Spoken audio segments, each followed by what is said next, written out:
Hello friends, welcome to only eyes Hindi. सभी friends का बहुत बहुत स्वागत है। तो अब लक्ष्मीकांत का जो इंडियन पॉलिटी है, एम लक्ष्मीकांत स्टार्ट हो चुका है। आप 2 वीडियोस इसका देख चुके हैं, एक किस तरीके से आपको पढ़ना है स्ट्रैटेजी सेशन, एंड सेकंड इसका चैप्टर नंबर 1। सो अब हमने स्टार्ट कर लिया है भारत की राज व्यवस्था, इंडियन पॉलिटी, और इसमें आज हम बात करेंगे लेक्चर नंबर 2 जिसमें चैप्टर 2 पढ़ाया जाएगा, संविधान का निर्माण। आई होप आप सभी ने दिवाली को बहुत एंजॉय किया होगा, है ना, काफ़ी खुशियां मना ली होंगी। अब पढ़ाई पर लौट आइए। अब आज से जो स्टडी है वह हमें करते जाना है। तो देखो, ये टेलीग्राम चैनल है बच्चों, मंजू PW UPSC वाला, जिसपे आपको PDF एंड क्लास का जो लिंक है वह मिल जाता है।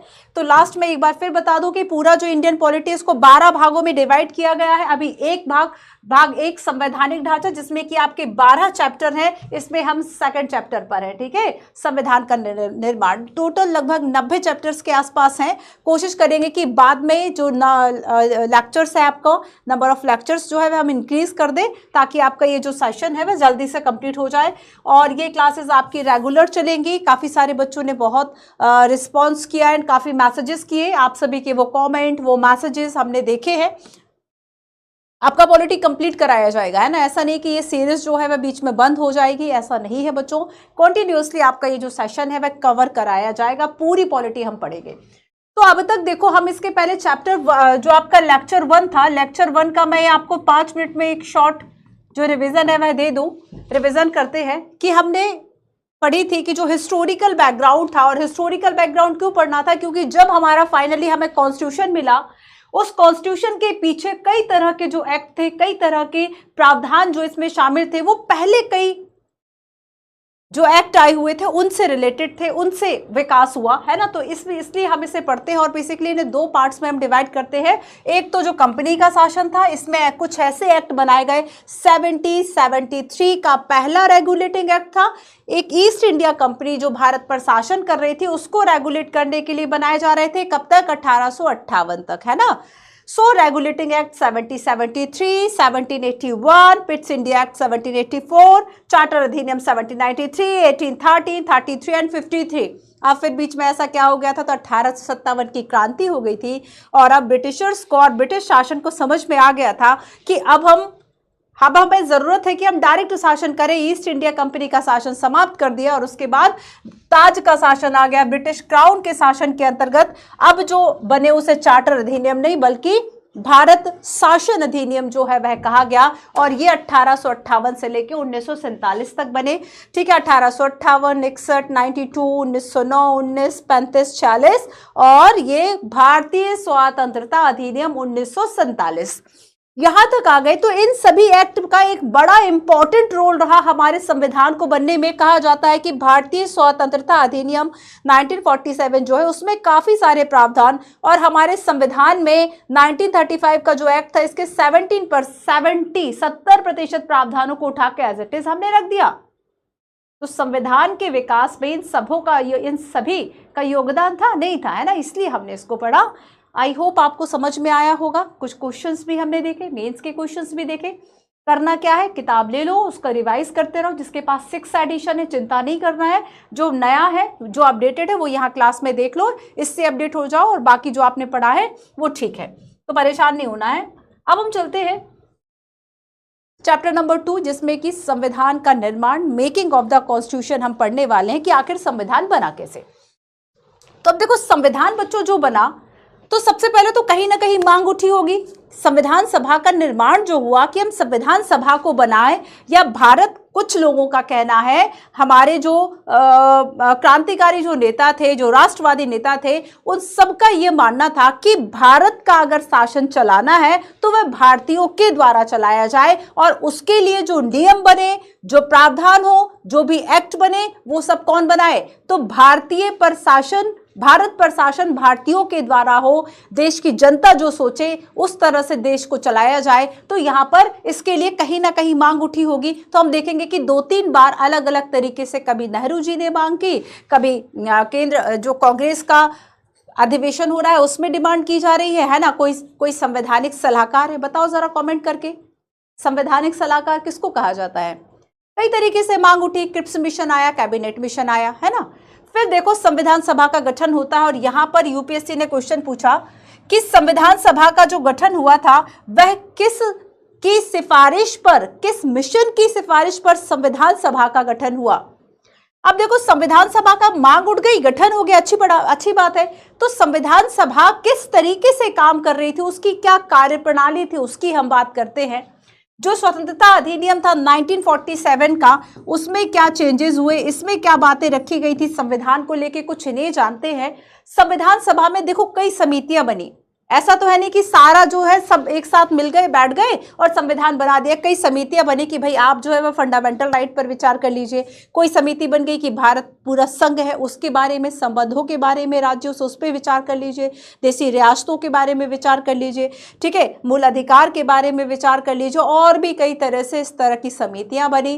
प्रारूप समिति भाई कि कोई जो है वह ड्राफ्ट मेंटेन कर रहा है, ड्राफ्ट बना रहा है ना। अलग अलग तरीके से समितियां जो है वह बनाई गई, अलग अलग कार्यों के लिए समितियां बनाई गई, उन्होंने अलग अलग कामों को पकड़ा, अलग अलग कामों को किया।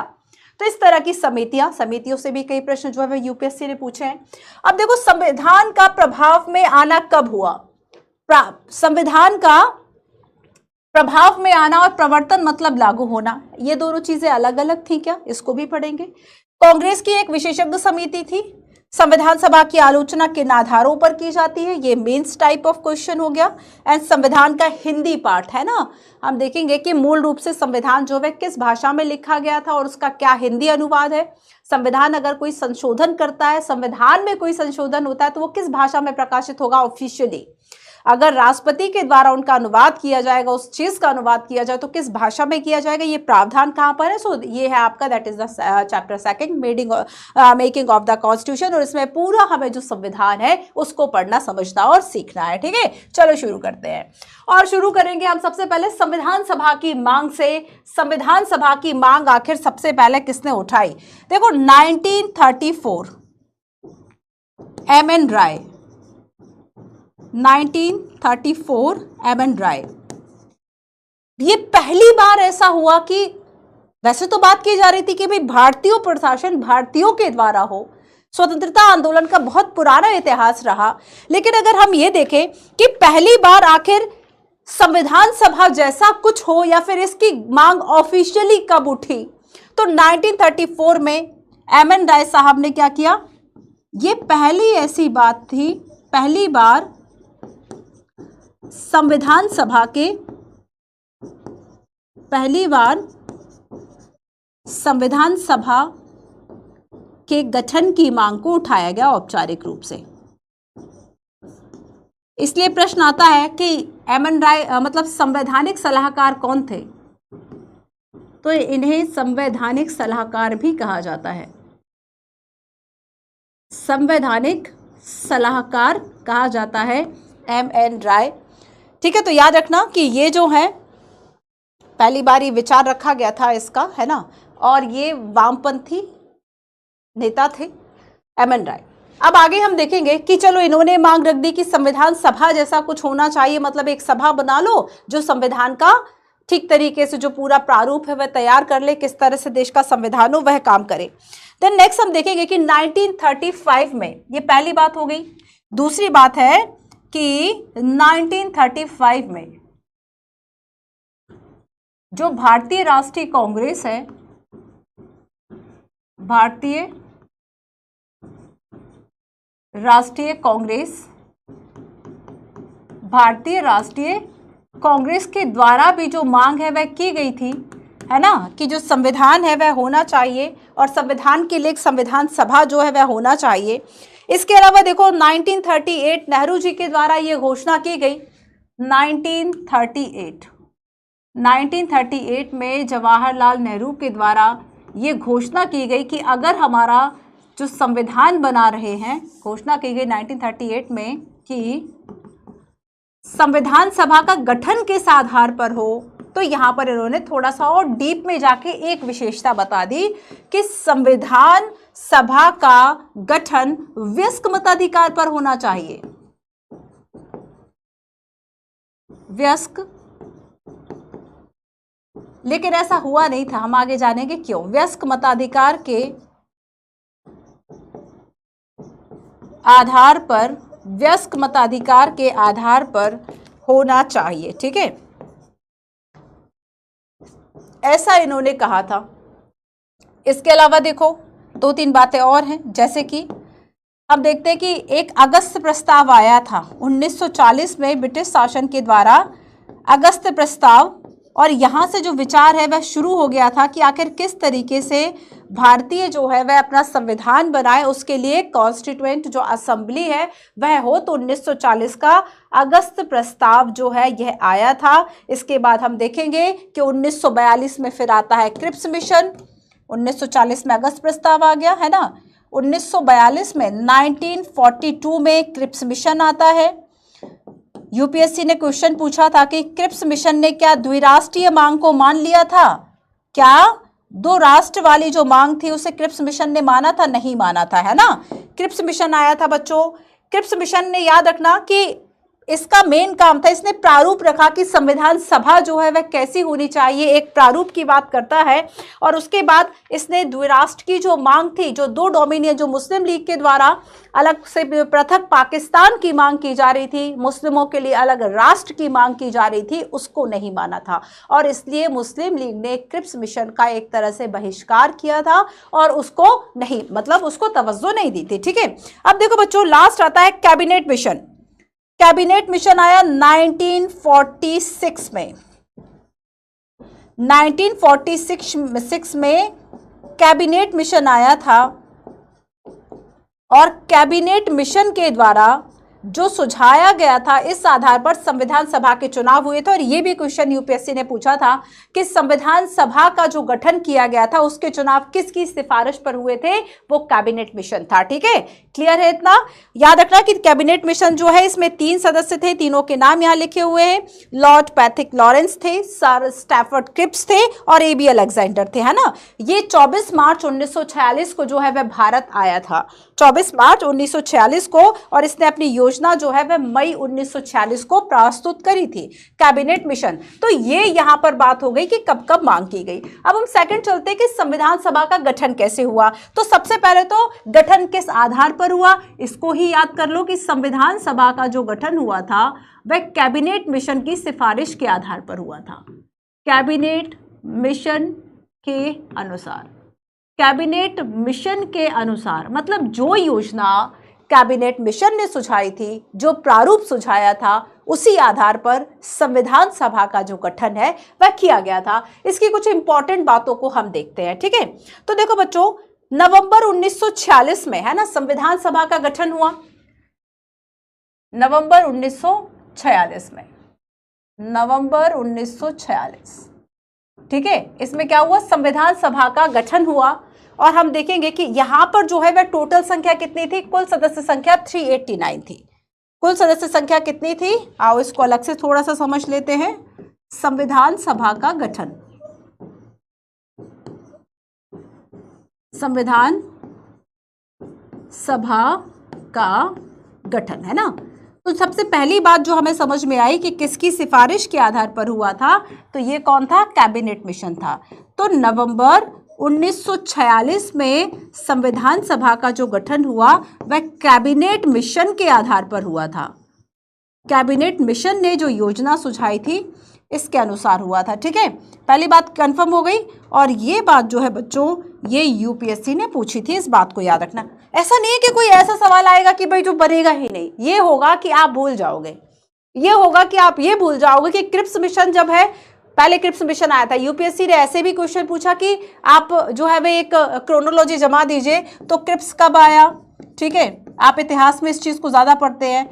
ठीक है, कैबिनेट कब आया, बेवेल प्रस्ताव कब था, या फिर इस तरीके से 2-3 घटनाएं दे दी, आप बता दो कि कब बेवेल था, ठीक है, कब शिमला समझौता हुआ, इस तरीके से प्रश्न आ जाते हैं। तो नवंबर 1946 में कैबिनेट मिशन के सुझाव पर संविधान सभा का जो गठन है वह हुआ। और इसके अलावा इसमें टोटल मेंबर्स देखो कितने थे, मतलब कुल कितने सदस्य चुने जाने थे देश का संविधान बनाने के, है ना। तो कुल सदस्य संख्या कितनी थी? कुल सदस्य संख्या थी बच्चों इसमें 389।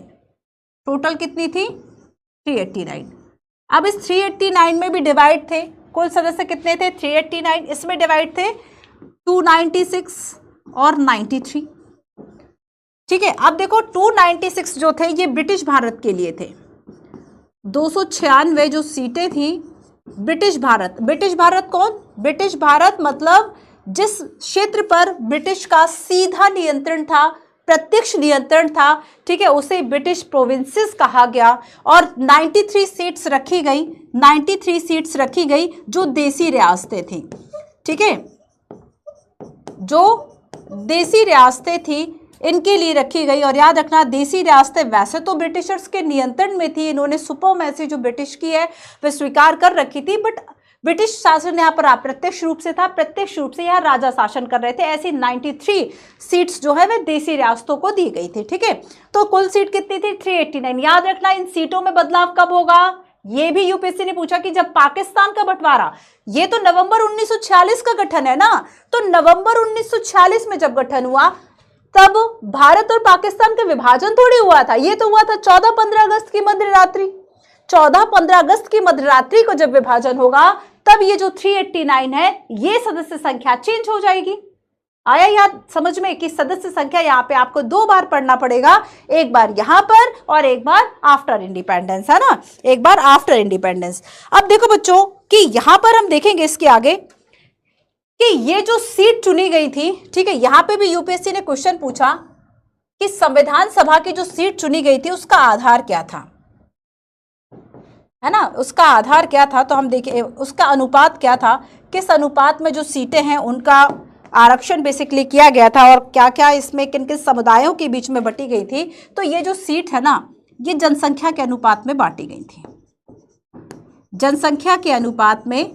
मतलब ऐसा थोड़ी कि रैंडमली हमने कहा कि नहीं अब तो 389 नंबर होंगे, नहीं अब इतने मेंबर्स होंगे, तो ये एक नंबर रैंडमली सेलेक्ट नहीं किया था, बल्कि संविधान सभा के सदस्यों का बेसिकली जो ये चुनाव था या कुल सदस्य संख्या जो थी वह जनसंख्या के अनुपात में तय की गई थी, जनसंख्या के अनुपात में सदस्य संख्या तय की गई थी, ठीक है। और इस वक्त में अनुपात में सदस्य संख्या थी या फिर सीटें की बात कर लें, है ना, तो यहां पे क्या था बच्चों, लगभग 10 लाख लोगों पर एक सीट थी। लगभग क्या था, 10 लाख लोगों पर एक सीट थी।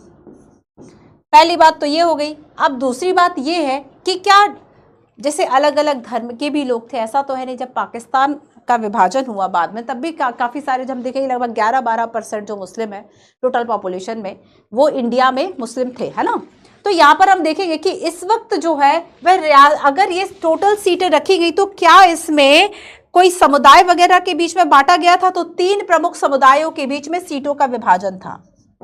3 प्रमुख समुदाय जो हैं, ठीक है, और इस समुदाय में देखो याद रखना मुस्लिम, सिख और सामान्य। मुस्लिम, सिख। अब देखो सामान्य में कौन थे, तो ऑब्वियस सी बात है, अब याद रखना हिंदू शब्द नहीं था बच्चों, मुस्लिम, सिख और सामान्य, इन तीनों जो प्रमुख समुदाय थे, याद रखना इनके बीच में बेसिकली सीटों का एक जो वर्गीकरण है वह किया गया था। तो सामान्य में मुस्लिम और सिख को छोड़कर जो बाकी थे उनको सामान्य में रखा गया, ठीक है। अब जवाहरलाल नेहरू जी ने तो कह दिया कि हम चलो वयस्क मताधिकार के आधार पर चुनाव कराएंगे। याद है आपको 1935 का अधिनियम, 1935 का एक्ट कहता था कि जो संपत्ति और टैक्स के आधार पर बहुत सीमित जो मताधिकार है, बहुत लिमिट जो वोटिंग राइट है वह दिए गए थे। लगभग 10 से 12% लोगों के पास ही शायद ये होगा, है ना। तो यहाँ पर क्या था बच्चों कि क्या इस वक्त जो चुनाव हुए, संविधान सभा का जो गठन नवंबर 1946 में हो रहा है, इसमें आखिर किस आधार पर जो चुनाव है वह कराया गया था। तो इसमें एक पद्धति थी, ठीक है। अच्छा, और मेन आपको ये याद रखना है कि ब्रिटिश भारत है, देशी रियासत है, इसमें सीटों का बंटवारा है। तो हम ये कह सकते हैं कि जो संविधान सभा थी ना ये आंशिक रूप से निर्वाचित थी। संविधान सभा के जो सदस्य हैं यह आंशिक रूप से निर्वाचित थी,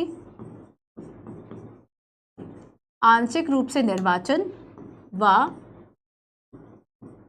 आंशिक नामांकन, जैसे कि जो राजा महाराजा हैं उन्होंने क्या किया, एक व्यक्ति को नॉमिनेट कर दिया कि हमारी तरफ से संविधान सभा में ये व्यक्ति जाएगा।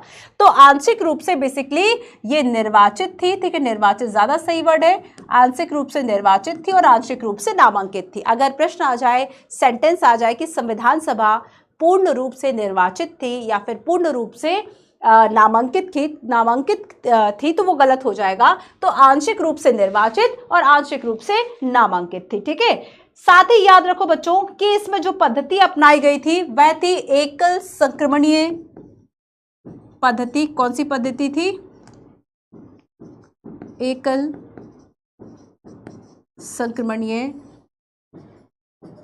संक्रमणीय मत पद्धति के माध्यम से समानुपातिक प्रतिनिधित्व, ये पद्धति अपनाई गई थी। अगर पद्धति पूछे तो वयस्क मताधिकार नहीं था, ठीक है। ये पद्धति बेसिकली जहाँ जहाँ निर्वाचन और बाकी सब हुआ था इस पद्धति को फॉलो किया था, एकल संक्रमणीय मत पद्धति। जब हम चुनाव की बात करेंगे तब हम वहां पर इसको ओपन करके समझेंगे, ठीक है। तो जुलाई अगस्त 1946 में जो है वह चुनाव होते हैं। जुलाई अगस्त 1946 में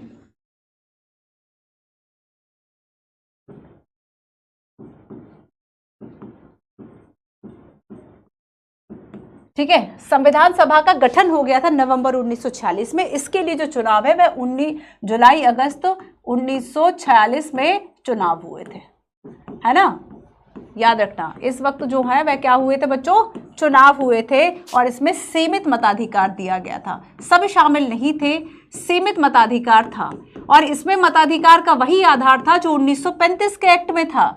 सीमित मताधिकार के द्वारा इसको चुना गया था।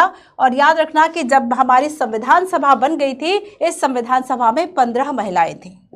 कितनी महिला थी? ये क्वेश्चन भी पूछा गया है, ये सेंटेंस भी, कि संविधान सभा में, ठीक है, कुल जो मेंबर्स थे, याद रखना कि देसी रियासतों वाली जो सीटें वह खाली रह गई थी क्योंकि बाद में देसी रियासतों ने खुद को संविधान सभा का जो गठन था इससे अलग कर लिया था, है ना, इससे अलग कर लिया था। और इस वजह से देसी रियासतें, देखो देसी रियासतें जो है उनके प्रतिनिधियों का बेसिकली जो चयन किया जाता था, रियासत का जो भी प्रमुख है, जो भी राजा है, जो भी वहां पे शासन कर रहा है, उस शासक के द्वारा उसका सीधा चुनाव किया जाना था, ठीक है।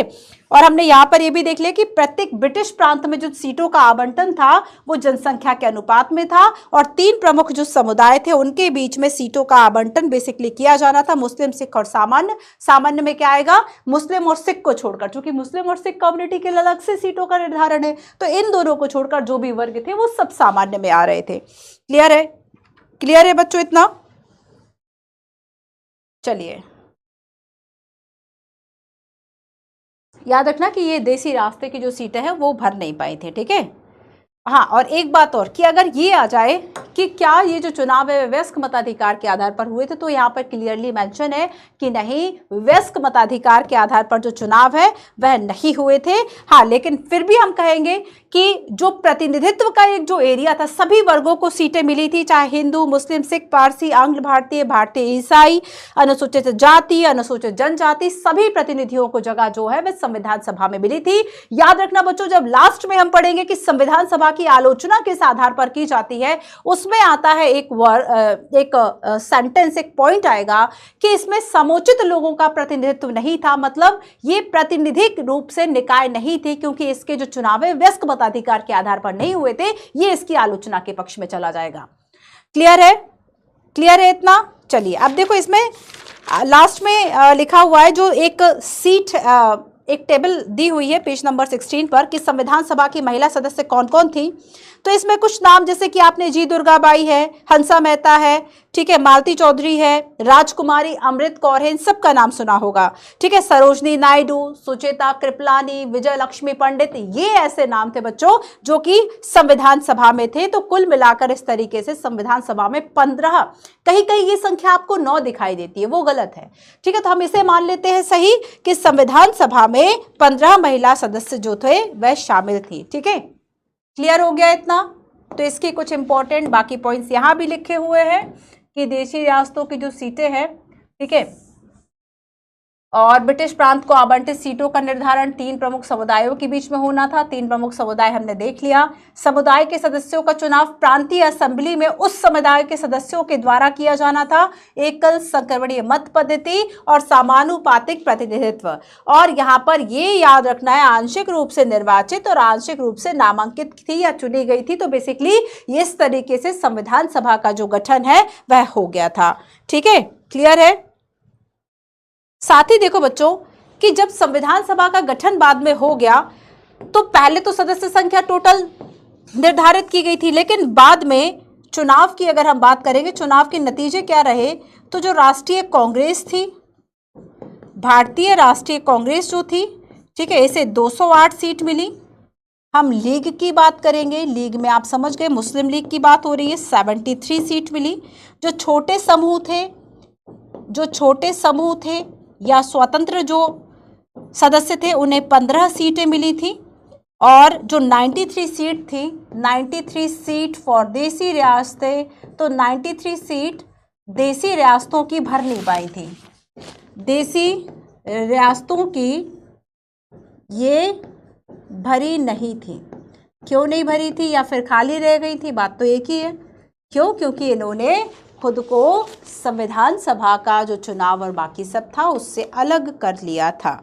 ठीक है, खुद को संविधान सभा से अलग रखने का जो निर्णय है वह ले लिया था। तो ये 2 बातें हमने पढ़ ली। संविधान सभा का गठन हो गया, एम.एन. राय से शुरू करना, राष्ट्रीय कांग्रेस ने कब मांग रखी। ठीक है, संविधान सभा का गठन किस आधार पर हो, तो एक आधार वयस्क मताधिकार की बात नेहरू जी के द्वारा की गई, अगस्त प्रस्ताव आया, क्रिप्स मिशन आया, कैबिनेट मिशन आया और ये आपका संविधान सभा का गठन हो गया। क्लियर। अब संविधान सभा का गठन तो हो गया, पर उन्होंने कार्य किस तरीके से किया, तो थोड़ा सा जो है वह हम कार्य प्रणाली को पढ़ लेते हैं कि पहली बैठक कब हुई, उसमें कौन कौन शामिल था, है ना, हमने क्या प्रस्ताव रखे, कैसे उसका जो कार्य है वह शुरू हुआ, उसको हम पढ़ लेते हैं। चलिए, तो संविधान सभा की कार्य प्रणाली, पहली बैठक हुई थी बच्चों 9 दिसंबर 1946 को, है ना। संविधान सभा की कार्य प्रणाली में अगर हम देखें, पहली बैठक 9 दिसंबर 1946 को हुई। और जब ये पहली बैठक हुई थी 9 दिसंबर 1946 की, ठीक है, ये भी प्रश्न पूछा गया। देखो इसमें कुल कितने सदस्यों ने हिस्सा लिया था, तो 207 सदस्यों ने हिस्सा लिया था। 207 सदस्यों ने हिस्सा लिया था इस पहली बैठक में। और यहां पर इसके अस्थायी जो सभापति थे, स्थायी नहीं, स्थायी तो बाद में डॉक्टर राजेंद्र प्रसाद बनेंगे जो हमारे गणतंत्र भारत के पहले राष्ट्रपति थे। तो इसमें अस्थायी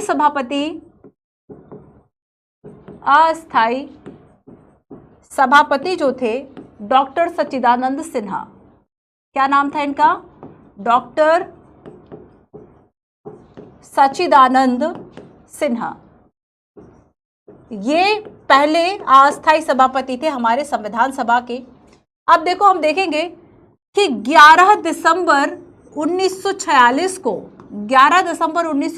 को जो बैठक हुई थी, इस बैठक में स्थायी सभापति चुने गए थे। ठीक है, और स्थायी सभापति कौन थे? डॉक्टर राजेंद्र प्रसाद। स्थायी सभापति डॉक्टर राजेंद्र प्रसाद। डॉक्टर राजेंद्र प्रसाद जो है, ठीक है, क्लियर, ये स्थायी अध्यक्ष थे। उपाध्यक्ष की बात करेंगे तो एच.सी. मुखर्जी। उपाध्यक्ष कौन थे? फुल फॉर्म लिखो जरा, एच.सी. मुखर्जी का फुल फॉर्म क्या है? एच.सी. मुखर्जी जो है ये उपाध्यक्ष थे। इसके अलावा देखो अगर हम जवाहरलाल नेहरू की बात करें बच्चों, तो जवाहरलाल नेहरू ने एक ऑब्जेक्टिव रेजोल्यूशन जो है वह लाया था।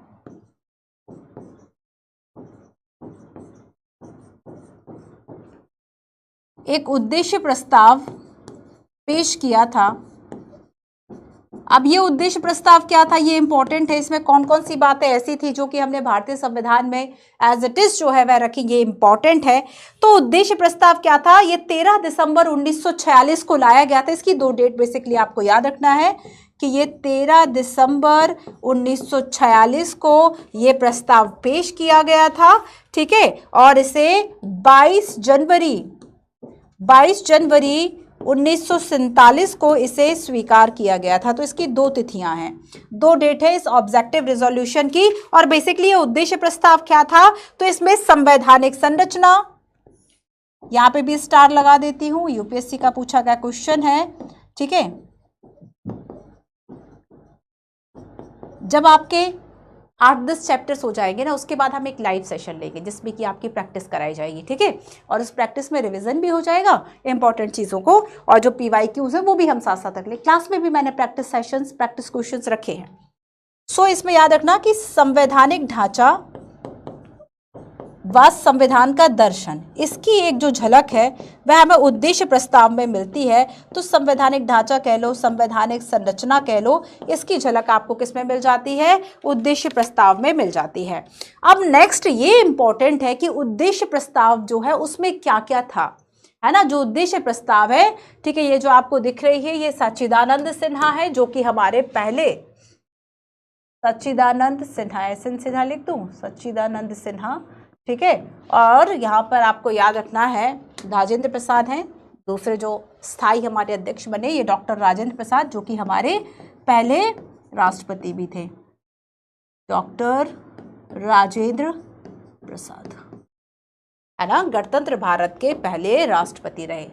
अब देखो, अच्छा ये बताओ, एनसीईआरटी पहले मैंने 11th-12th का पढ़ाया है, उसमें हमने ऑब्जेक्टिव रेजोल्यूशन पढ़ा था कि जो उद्देश्य प्रस्ताव है आखिर वही सारी बातें आपको इसमें मिल जाती है। इसमें कुछ बातें ऐसी है जो कि सीधा एनसीईआरटी से भी शामिल की गई हैं, जैसे आज मैं कुछ बातें उसमें से आपको बताऊंगी।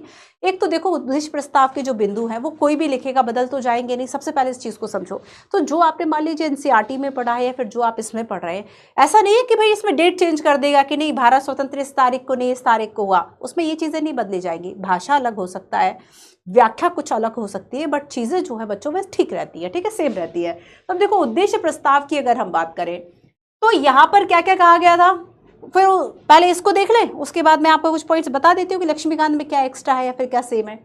तो भारत एक स्वतंत्र संप्रभु गणराज्य है। सबसे पहली बात जो इसमें शामिल थी कि क्या संप्रभु जो शब्द है वो हमने बाद में भी सेलेक्ट किया, बाद में भी हमने इस शब्द को चुना, संप्रभुता, सोवर्निटी, है ना। सोवर्निटी का मतलब क्या है कि भारत जो है ना, वो स्वतंत्र होगा। उद्देश्य प्रस्ताव में यह कहा गया था कि भविष्य में जो प्रशासन भारत चलाएगा वो अपने तरीके से चलाएगा। संप्रभु का मतलब होता है कि आप आंतरिक या बाहरी निर्णय लेने में किसी के दबाव में नहीं है, किसी के प्रभाव में नहीं है, आप अपने खुद जो स्वायत्त जो डिसीजन है, जो सेल्फ डिपेंडेंट जो डिसीजन है वो आप ले सकते हैं। यहाँ पे इसलिए पहली बात क्या रखी गई कि स्वतंत्र संप्रभु गणराज्य। और क्या हमने प्रस्तावना में शामिल किया, तो उद्देश्य प्रस्ताव की बहुत सारी ऐसी भाषा थी, बहुत सारे ऐसे शब्द थे जो हमने एज इट इज प्रस्तावना में शामिल किए। जैसे हमने आर्थिक न्याय की बात करते हैं, है ना, सामाजिक राजनीतिक न्याय की बात करते हैं, उसकी बात हम इसमें देखेंगे कि आर्थिक सामाजिक राजनीतिक न्याय की जो बात है ये उद्देश्य प्रस्ताव में रखी गई, जो बाद में हमने प्रस्तावना में शामिल किया।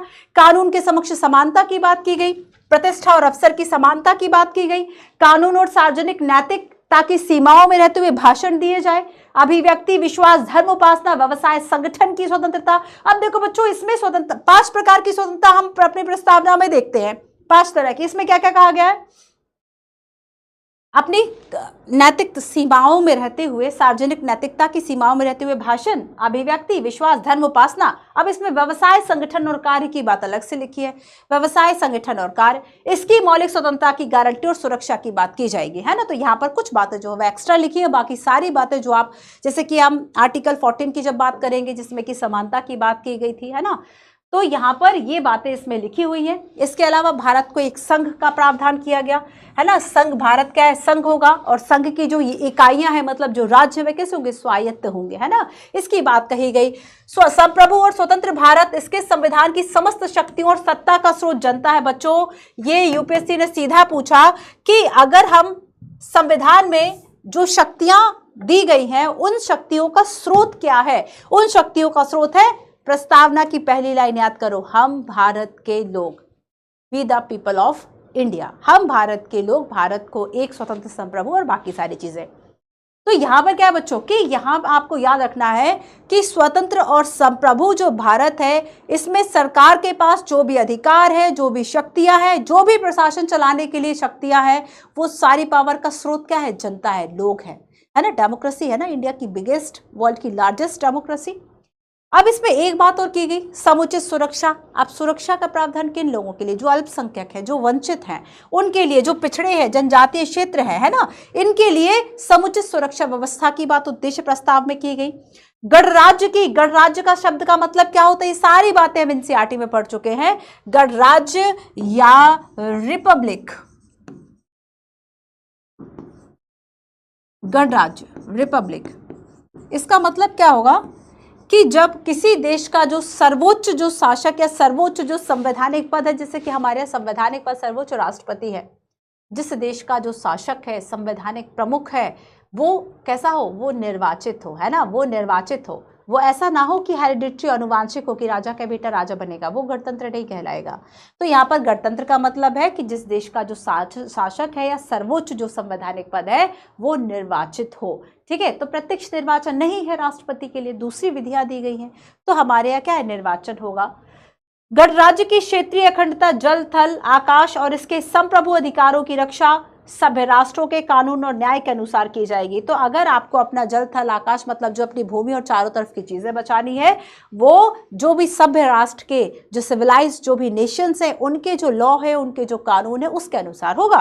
और विश्व शांति और मानव कल्याण की बात की गई। ये भी प्रश्न पूछा गया है कि क्या मानव कल्याण की बात उद्देश्य प्रस्ताव में है? तो डेफिनेटली है। तो ये कुछ ऐसी बातें हैं और इसमें से एक भी बात ऐसी एक्स्ट्रा नहीं है जो मैं आपको बता पाऊं। सारी बातें बच्चों इसमें जो लिखी हुई है वही सारी बातें आपको इसमें मिल जाती हैं। ठीक है, अब हम आगे चलते हैं। स्वतंत्रता अधिनियम के द्वारा क्या परिवर्तन हुआ? स्वतंत्रता अधिनियम के द्वारा क्या परिवर्तन हुआ? 3 जून 1947।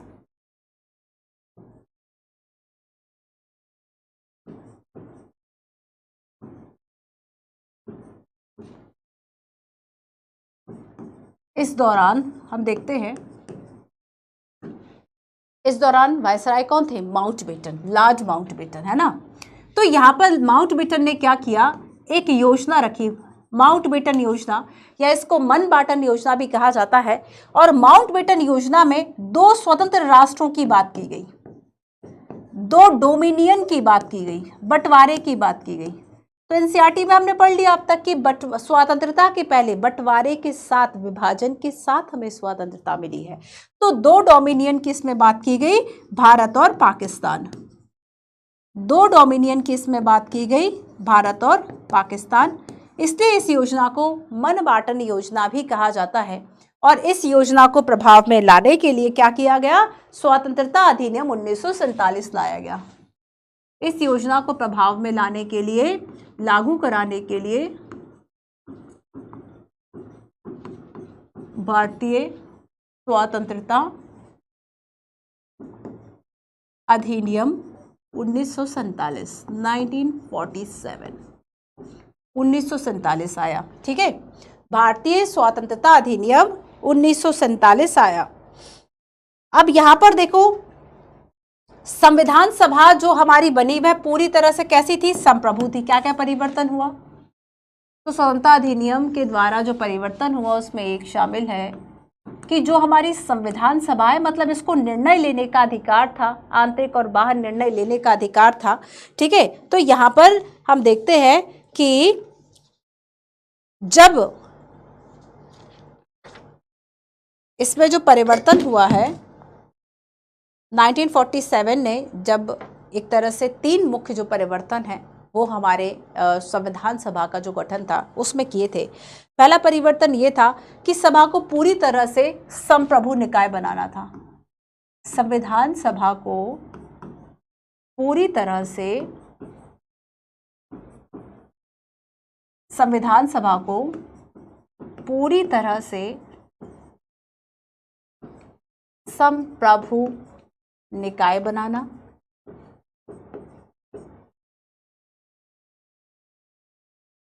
दूसरी बात थी कि जो संविधान सभा है, संविधान सभा विधायिका भी बन गई। संविधान सभा एक विधायिका भी बन गई। और तीसरा जो इसमें परिवर्तन था कि मुस्लिम लीग के सदस्य भारतीय संविधान सभा से अलग हो गए। मुस्लिम लीग के सदस्य भारतीय संविधान सभा से अलग हो गए।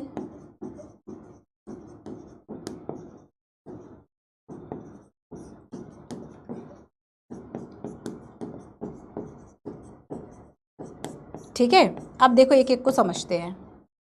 तो पहली बात जो इसमें कही कि संविधान सभा जो है वह संप्रभु होगी। इसमें संप्रभु शब्द जो है बच्चों वह याद रखो। इसमें यहाँ पे संप्रभुता का मतलब क्या था कि ब्रिटिश संसद के द्वारा अब तक भारत पर शासन करने के लिए जो भी नियम अधिनियम बनाए गए हैं उन सबको यह संविधान सभा बदलने की स्थिति रखती है। किसी कानून को माने, किसी कानून को ना माने, किसी कानून को चाहे तो कंटिन्यू रहने दे, किसी को स्टॉप कर दे, ये सारे जो अधिकार है वह संविधान सभा के पास थे। तो जो भी भारत के संबंध में बनाए गए अब तक कानून थे ब्रिटिश संसद के द्वारा, उन सबों को बदलने का जो अधिकार था वह भारतीय संविधान सभा के पास था। तो इसमें पहली बात याद रखनी है कि संप्रभुता। अब देखो दूसरा है कि संविधान सभा एक विधायिका भी बन गई। अब देखो जब हम सरकार के 3 अंगों की बात करते हैं, जुडिशरी है ना, न्यायपालिका लेजिस्लेटिव विधायिका और एग्जीक्यूटिव कार्यपालिका, तो यहाँ पर विधायिका की बात की गई। ठीक है, यहाँ पर क्या कहा गया, लेजिस्लेटिव होगी। ठीक है, दूसरी बात कि संविधान सभा जो है वह विधायिका भी बन गई, या फिर हम ये कहें कि इसके पास दोनों काम थे कि ये कार्यपालिका भी थी। ये कार्यपालिका कब थी, कार्यपालिका का मेन काम क्या होता है, कानूनों को लागू कराने का काम, तो ये कार्यपालिका का भी काम कर रही थी और ये विधायिका का भी काम कर रही थी, है ना। ये विधानों को, कानूनों को बनाने का भी काम कर रही थी और ये ऐसा कैसे काम कर रही थी, लेजिस्लेटिव और एज अ एग्जीक्यूटिव बॉडी, दोनों ही तरीके की जो जिम्मेदारियां हैं वह संविधान सभा ने उठा रखी थी। और याद रखना कि इसके लिए 2 काम होगा, एक तो स्वतंत्र भारत के लिए संविधान बनाना और दूसरा देश के लिए आम कानूनों को लागू करना। तो यहां पर एक इंपॉर्टेंट बात यह है कि जो संविधान सभा है, ठीक है, देखो ये मेंस के लिए भी एक क्वेश्चन हो सकता है फ्रेंड्स, मेंस के लिए भी संविधान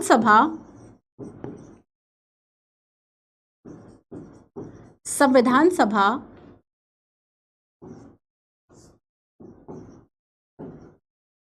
विधायिका व कार्यपालिका, संविधान सभा विधायिका व कार्यपालिका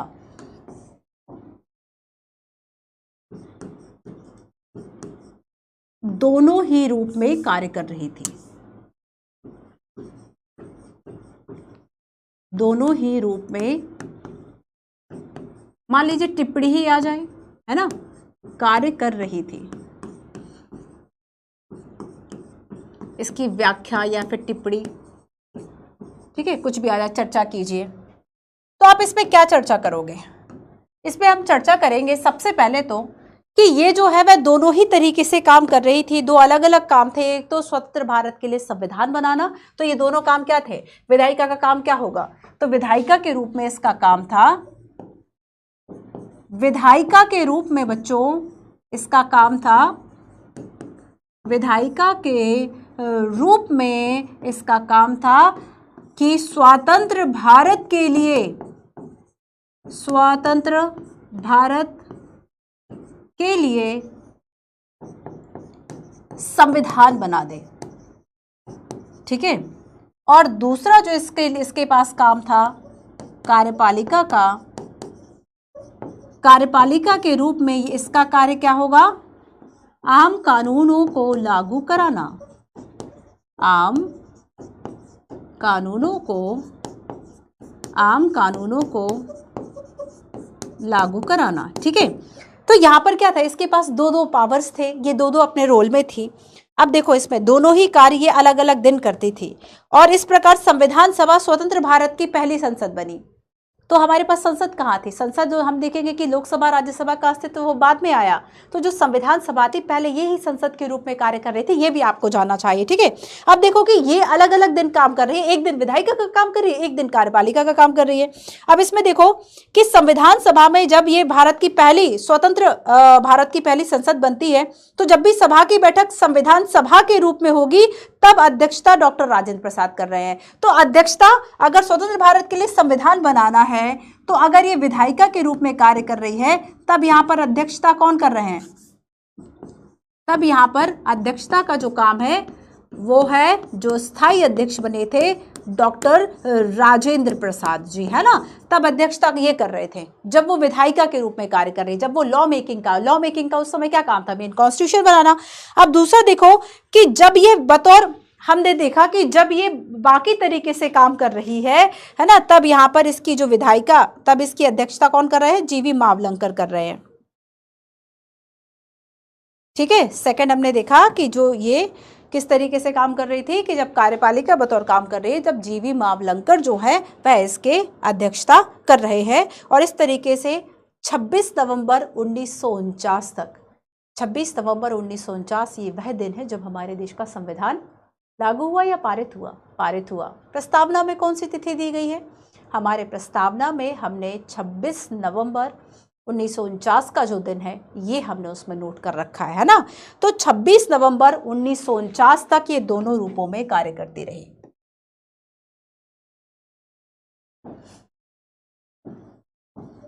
छब्बीस नवंबर 1949 तक यह दोनों रूपों में काम करती रही।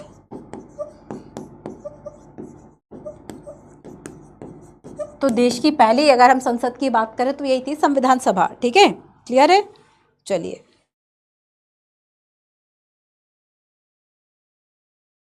अब आगे हम देखेंगे। अच्छा, इसमें तीसरा, ये तो दूसरी बात मैंने आपको मेंस के क्वेश्चन के द्वारा समझा दी कि संविधान सभा विधायिका भी बन गई, है ना, कार्यपालिका के साथ। और विधायिका क्यों बन गई ये भी हमने देखा। अब आगे देखो, तीसरा था कि मुस्लिम लीग के जो सदस्य थे वह भारतीय संविधान सभा से अलग हो, क्योंकि उन्होंने पाकिस्तान के लिए अलग से इस तरह की जो संविधान सभा है उसको बना लिया था। और याद रखना कि जब तक दोनों देशों का संविधान नहीं बन गया तब तक जो भारतीय शासन अधिनियम 1935 था और 1947 के जो प्रावधान थे उसके अनुसार जो देश का शासन है वह चलाया जाना था, ठीक है। अब देखो कि 1946 में जो माउंटबेटन योजना आई या फिर मन बाटन योजना जिसको कहा गया, दो स्वतंत्र भारत जो स्वतंत्र राष्ट्र है वह अस्तित्व में आ चुके। अब देखो बच्चों कि इसके बाद पहले सदस्य संख्या कितनी थी? 389। अब 389 से संख्या जो है वह कितनी रह गई? 299 रह गए। जो सदस्य थे वह कितने रह गए? 389 से अब 299 जो सदस्य हैं वह रह गए, ठीक है, याद रखना है इस बात में। चलिए अब आगे हम देखेंगे। अच्छा, इसके द्वारा कुछ अन्य कार्य भी किए गए, ये मैं आपको ऐसे ही बता देती हूं कि अगर हम भारतीय संविधान सभा की बात करें, इसके द्वारा कई ऐसे कार्य किए गए, जैसे कि 22 जुलाई 1947 को, ये कुछ डेट इंपॉर्टेंट है, 22 जुलाई 1947 को राष्ट्रीय ध्वज को अपनाया। 24 जनवरी 1950 को राष्ट्रीय गान को अपनाया, है ना। 24 जनवरी 1950 को ही राष्ट्रीय गीत अपनाया, तो राष्ट्रीय गान और राष्ट्रीय गीत एक ही दिन अपनाया। और 24 जनवरी 1950 को डॉक्टर जो राजेंद्र प्रसाद है, 24 जनवरी की बात हो रही, 26 की बात नहीं हो रही, 24 जनवरी 1950 को डॉक्टर राजेंद्र प्रसाद को भारत के पहले राष्ट्रपति के रूप में चुना गया। जब वो शपथ लेंगे तब गणतंत्र हो जाएगा, है ना। और हम गणतंत्रता दिवस किस दिन मनाते हैं? 26 जनवरी 1950, उस दिन वो शपथ लेंगे। चलिए, तो 2 दिन पहले ही गए थे, है ना, ठीक है, क्लियर है।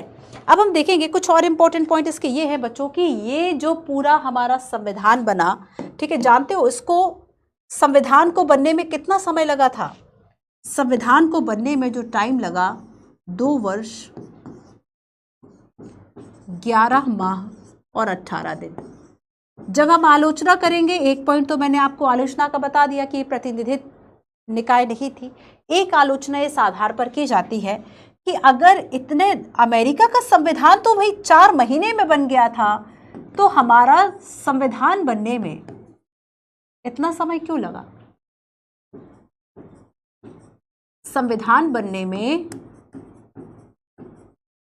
समय लगा 2 वर्ष 11 माह 18 दिन, और आपने विश्व का एक सबसे लंबा विस्तृत जो दस्तावेज है वह बनाकर तैयार कर दिया, है ना। विस्तृत दस्तावेज कहा जाता है, 60 देशों के संविधान का अवलोकन किया था, और लगभग इसमें 114 जो प्रारूप बना था उसी पे 114 दिन बात की गई थी, और इसके अलावा लगभग 64 लाख रुपए का, कहा जाता है कि ये जो 64 लाख का बजट है ये शायद सही नहीं है कि 64 लाख का खर्च हुआ था, है ना। तो यहाँ पर क्या है, 60 देशों का जो संविधान था उसका अवलोकन किया था।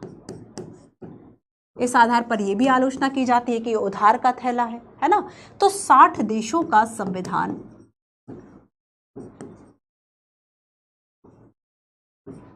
अवलोकन किया गया था, किस किस में क्या क्या अच्छी बातें हैं, हम क्या अपने लिए सूटेबल है, ठीक है, उसको हम ले लेंगे। और इसके अलावा इस 2 वर्ष 11 माह 18 दिन में लगभग 64 लाख रुपए का खर्च आया था। 64 लाख रुपए का खर्च आया था। कहा जाता है कि ये शायद अमाउंट गलत है, क्योंकि उस समय भी इतना खर्च तो नहीं आया होगा, इससे ज़्यादा आया होगा, है ना। तो यहाँ पर हम देखेंगे कि इसकी अंतिम बैठक होती है 24 जनवरी 1950 को, है ना। 24 जनवरी 1950 को अंतिम बैठक जो है वह होती है। और यहाँ पे पहली बैठक की हमने कब बात की थी कि पहली बैठक हुई थी 9 दिसंबर 1946 को। और अगर यहाँ पर मैं एक पॉइंट और आपको बता दूं इम्पोर्टेंट, कि जो इसकी अंतिम बैठक है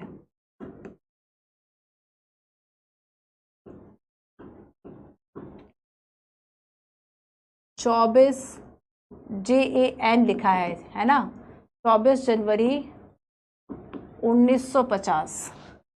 तो प्रथम और अंतिम एक ही साथ याद कर लो, क्लियर है। अब हम आगे चलते, संविधान सभा की बनी हुई थी कुछ समितियां, है ना। तो यहाँ पर देखो, कुछ बड़ी समितियां थी, कुछ छोटी समितियां थी, इनके क्या कार्य थे ये यूपीएससी ने पूछे हुए हैं। तो मेन अगर हम बड़ी समितियों की बात करें तो 8 इसमें प्रमुख बड़ी समितियां थी, जिसमें कि एक थी मसौदा समिति, जिसे आप ड्राफ्ट कमेटी के रूप में से जानते हैं, ड्राफ्ट कमेटी। इसका पूरा काम क्या था, ड्राफ्ट कमेटी का मेन जो काम था कि क्या आखिर संविधान का प्रारूप होगा, पूरा वो फ्रेमवर्क किस आधार पर हम बनाएंगे, उसको बेसिकली वो जो ढांचा, वो जो प्रारूप था वो तैयार करना, ये काम था किसका, ड्राफ्ट कमेटी का, ठीक है। याद रखना कि ड्राफ्ट कमेटी की अगर हम बात करेंगे तो इसके अध्यक्ष कौन थे, डॉक्टर BR अम्बेडकर जो है वह इसके अध्यक्ष थे, और बाकी जो इसमें सदस्य थे 6 और सदस्य थे, जिसके नाम मैं आपको बता देती हूँ, Gopal Swami Ayyangar, Alladi Krishna Swami Ayyangar, doctor KM Munshi, Syed Mohammad Saadulla, Madhav Rai and TT Krishnamachari, है ना। तो TT कृष्णामाचारी जो आए वह इसके पहले थे बच्चों DP खेतान सदस्य थे। DP खेतान उनकी मृत्यु हो गई थी, और उसके बाद TT कृष्णामाचारी आए थे। और अगर हम माधव राव की बात करेंगे तो ये आए थे बेसिकली अपने एक मित्र BL मित्र की जगह, जिन्होंने कुछ हेल्थ इश्यूज की वजह से जब त्यागपत्र दे दिया, उसकी जगह ये माधव राय आ गए थे। तो यहाँ पर ये जो ऐसे नाम है आपको याद रखने हैं ड्राफ्ट कमेटी में, ठीक है। ड्राफ्ट कमेटी का काम बड़ा इंपॉर्टेंट था कि पूरा ड्राफ्ट बना दो भाई, किस आधार पर हम संविधान को बनाएंगे, ठीक है। तो बड़ी प्रमुख समिति थी। फिर हम बात करेंगे संघ शक्ति समिति, और इसके जो अध्यक्ष थे वे थे जवाहरलाल नेहरू। इसके अलावा केंद्रीय संविधान समिति बनी थी, इसके भी अध्यक्ष कौन थे, जवाहरलाल नेहरू, ठीक है। मौलिक अधिकारों को लेकर यूपीएससी ने क्वेश्चन पूछा कि मौलिक अधिकारों के संबंध में जो समिति बनी इसके अध्यक्ष कौन थे। तो मौलिक अधिकार हो, अल्पसंख्यक और जनजातियों की बात हो, बहिष्कृत क्षेत्रों पर सलाहकार समिति जो बनी उसके अध्यक्ष थे वल्लभ भाई पटेल। प्रांतीय संविधान समिति, ये भी वल्लभ भाई पटेल थे। प्रक्रिया समिति बनी थी राजेंद्र प्रसाद जी की अध्यक्षता में। राज्य समिति बनी थी राज्यों के साथ बातचीत करने के लिए, ये जवाहरलाल नेहरू। और जो संचालन समिति बनी थी डॉक्टर राजेंद्र प्रसाद, ठीक है, क्लियर है। इसके अलावा देखो बच्चों, कुछ छोटी समितियां भी थी, कुछ छोटी समितियां भी थी, जैसे कि वित्त और कर्मचारी समिति थी, कैसे स्टाफ और बाकी सारे सबकी नियुक्ति होगी उन सबको लेकर डॉक्टर राजेंद्र प्रसाद उसकी अध्यक्षता कर रहे थे। सदन समिति बनी थी, राष्ट्रीय ध्वज को लेकर समिति बनी थी, उसके भी अध्यक्ष डॉक्टर राजेंद्र प्रसाद थे, ठीक है। इन सारी समितियों की लिस्ट आपको मिल जाएगी, वहां से आप इसको पढ़ लेना, ठीक है। चलो आगे चलते हैं। अच्छा, नागरिकता पर जो तदर्थ एक समिति बनी थी उसमें अध्यक्ष थे एस वरदाचारी, ठीक है, जो सभा के सदस्य नहीं थे, लेकिन नागरिकता पर जो तदर्थ समिति बनी थी उसके इनको अध्यक्ष बना दिया गया था। ये छोटी समिति थी, एस वरदाचारी, है ना। तो ये बेसिकली याद रखना, ये इंपॉर्टेंट ऐसी समितियां थी, 8 प्रमुख समितियां थी और कई छोटी अन्य समितियां थी। 13 की चर्चा इसमें इस वाले एडिशन में की गई थी, उसको आप पढ़ लीजिएगा। इसके अलावा देखो, अगर हम बात करें प्रारूप समिति या मसौदा समिति या ड्राफ्ट कमेटी की, बड़ी इंपॉर्टेंट कमेटी थी, सबसे ज्यादा महत्वपूर्ण थी। इसका गठन हुआ था 29 अगस्त 1947 को। इसका गठन कब हुआ था ड्राफ्ट कमेटी का? 29 अगस्त 29 अगस्त 1947 को, ठीक है, 29 अगस्त 1947 को इसका गठन हुआ था। और जो मैंने मेंबर्स बता दिए वो मेंबर्स यहाँ पर, और इसने पहला जो प्रारूप है वह तैयार किया था कि संविधान जो है वह कुछ इस तरीके का दिखेगा। अब नेक्स्ट हम देखते हैं कि संविधान का प्रभाव में आना जो है वह आखिर कैसे हुआ। संविधान का प्रभाव में आना, है ना, लागू करने की बात यहाँ पर हम नहीं कर रहे हैं, हम यहाँ पर बात कर रहे हैं कि संविधान किस तरीके से जो है वह प्रभाव में आया। अब देखो, इसमें हम बात करेंगे बेसिकली 3, पहली बार, दूसरी बार और तीसरी बार। ऐसा नहीं है कि डायरेक्ट ही जो पूरा संविधान है वह बस बन गया और प्रभाव में आ गया, है ना, लागू होना शब्द नहीं है। हम यहाँ पर बात करेंगे जब उसको स्वीकृत किया गया, है ना, जब उसको पारित किया गया, हम उसकी बात करेंगे। तो यहाँ पर पहली बात तो ये है बच्चों कि डॉक्टर अंबेडकर के द्वारा 4 नवंबर 1948 को 4 नवंबर 1948 को संविधान का एक अंतिम जो प्रारूप है वह पेश किया गया। Doctor B.R. अंबेडकर,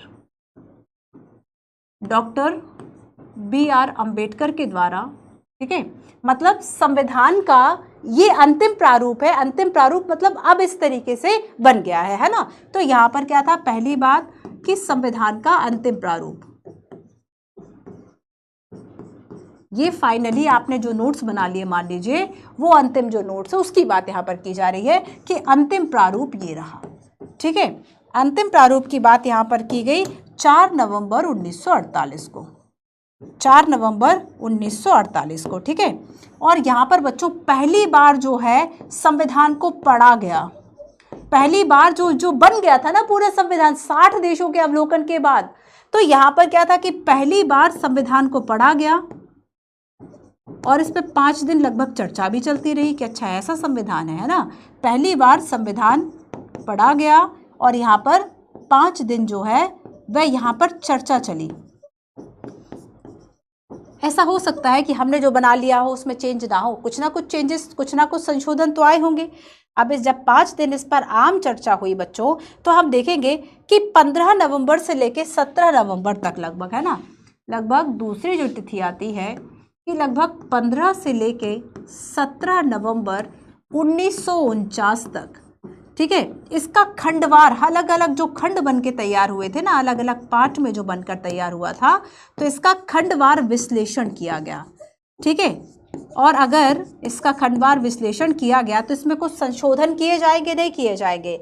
इसमें बच्चों लगभग 7000 से ज़्यादा जो संशोधन प्रस्ताव हैं वो पेश किए गए थे, लगभग 2000 पर बहस भी हुई थी। तो इसमें हम देखेंगे कि लगभग 7600 से ज़्यादा जो संशोधन है प्रस्ताव वो पेश किए गए थे कि इसमें ये चेंजेस होने चाहिए, है ना, ये संशोधन होने चाहिए। तो इतने जो है वह प्रस्तुत किए गए थे, 7000 से ज़्यादा। और हम देखेंगे कि तीसरी बार, ये तो हुआ 2, अब तीसरी बार क्या हुआ, ये फैक्ट जो है वह एनसीईआरटी से लिया गया है। तीसरी बार हम देखेंगे कि इस पर जो विचार है वह शुरू हुआ। तीसरी बार संविधान पर जो विचार है, जो बन चुका था संविधान, है ना, उस पर विचार शुरू होता है बच्चों। और डॉक्टर अंबेडकर जो है वह एक प्रस्ताव लेकर आते हैं, एक प्रस्ताव जो है वह पास करते हैं, the constitution as settled by the constitution as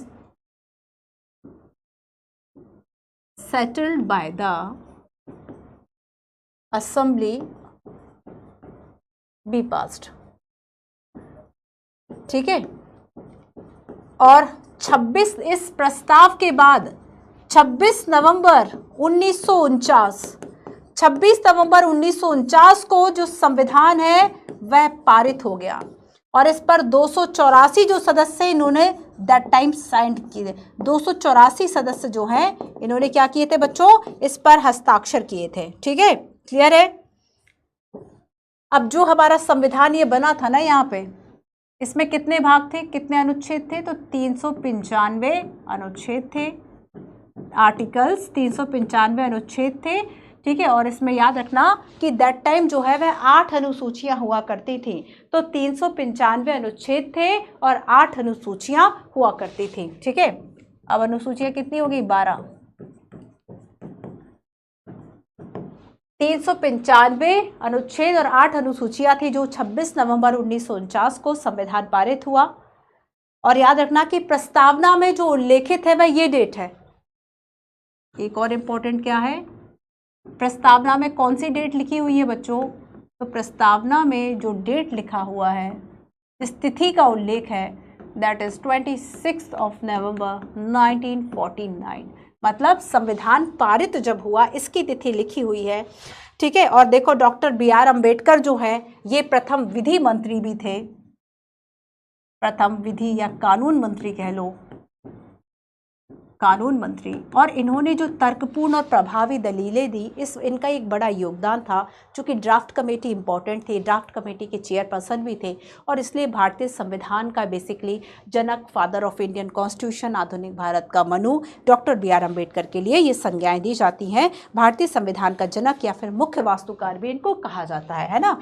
हम ये कहते हैं संविधान का जो मुख्य वास्तुकार है, मेन आर्किटेक्चर जो है, मेन आर्किटेक्ट जो है, ये कहा जाता है किसको, डॉक्टर BR अम्बेडकर को। ठीक है, क्लियर।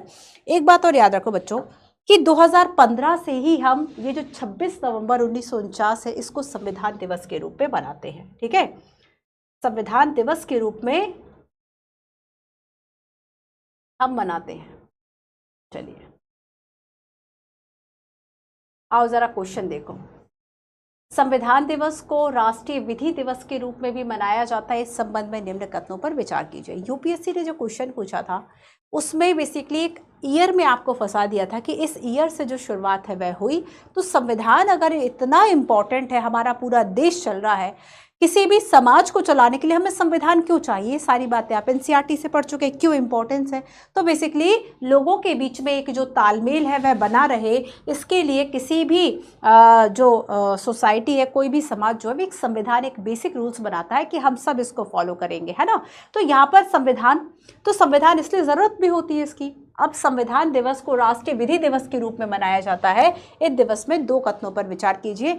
1949 में इसी दिन 26 नवंबर 1949 को संविधान सभा द्वारा औपचारिक रूप से भारत के संविधान को अपनाया गया था। अगर मैं यहाँ पे लागू वर्ड कर देती तो ये शब्द गलत हो जाता है ना, अपनाया गया था।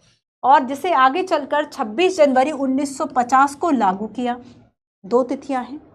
केंद्रीय सामाजिक न्याय और अधिकारिता मंत्रालय, हो सकता है यहाँ पे मंत्रालय गलत लिखा हो, बट केंद्रीय सामाजिक न्याय और अधिकारिता मंत्रालय ही है जिसने नवंबर 2015 को इस बात की घोषणा की थी कि अब से 26 जो नवंबर है इसे हम विधि दिवस या संविधान दिवस के रूप में मनाएंगे, और ये 2015 की बात है। ठीक है, क्लियर है। तो यहाँ पर दोनों ही जो स्टेटमेंट हैं कैसे है, ये सही है। ठीक है, आओ एक क्वेश्चन और बताओ। 1934 में MN राय के द्वारा पहली बार एक संविधान सभा का विचार रखा गया था। वर्ष 1946 की कैबिनेट मिशन योजना के तहत संविधान सभा के गठन के लिए चुनाव का आयोजन किया। सेकंड है, प्रसिद्ध जो सुलेखक है, जो कैलीग्राफर है, प्रेम बिहारी नारायण रायजादा, इन्होंने संविधान की मूल प्रतियां तैयार की थी। आप संविधान की मूल प्रतियां देखना बच्चों, वो टाइप नहीं है, वो लिखित है ना। तो कैलीग्राफी की हम बात करेंगे। अच्छा, सुलेखन वाली जो विधि है वो हम तब भी पढ़ते हैं मध्यकाल में। आपने इतिहास में देखा हो कि मध्यकाल में जो पांडुलिपि और बाकी सब इनकी जो कॉपी बनाई जाने लगी थी उसमें सुलेखन विधि, सुलेखन में क्या होता था, मतलब जो जिसकी हैंड राइटिंग अच्छी उसको नोट्स बनाने का काम दे दिया, उसको उसकी कॉपी करने का काम दे दिया, वही काम चल रहा था।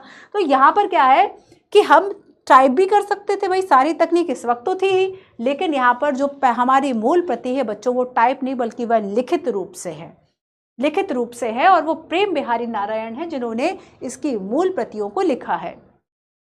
मूल रूप से भारत का संविधान अंग्रेजी और हिंदी भाषा में लिखा गया।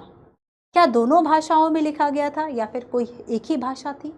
तो दोनों ही भाषाओं में इसको तैयार किया गया था। और ये तीनों जो पॉइंट है, बेसिकली इसमें 4 पॉइंट हैं, क्योंकि कैबिनेट योजना वाला भी इसमें पॉइंट है ना, जो कि यूपीएससी ने भी पूछा था। तो इसमें आंसर क्या होगा?